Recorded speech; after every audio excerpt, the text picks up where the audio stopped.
nhớ rồi nè nhớ rồi đầu tụi nó của cả cô kia lo luôn thì chỉ hở này à lo luôn thì chỉ hở nó giờ xài hay thì tao hôm là giờ rวมกันlà giờ tao hôm chỉ có dùng mất sáng bao nhiêu giờ chỉ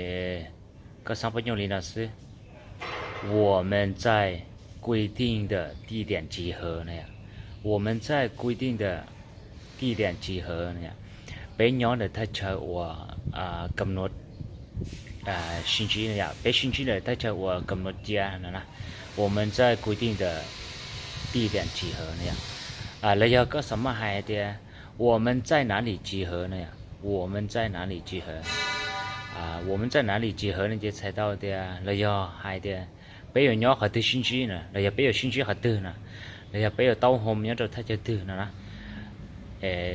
có chỉ trong cái chuyện là trong cái hướng đó này cũng mà đi kia, nó nọ họ lựa nè, chỉ cụ thể là lâu lúc chờ mình nó là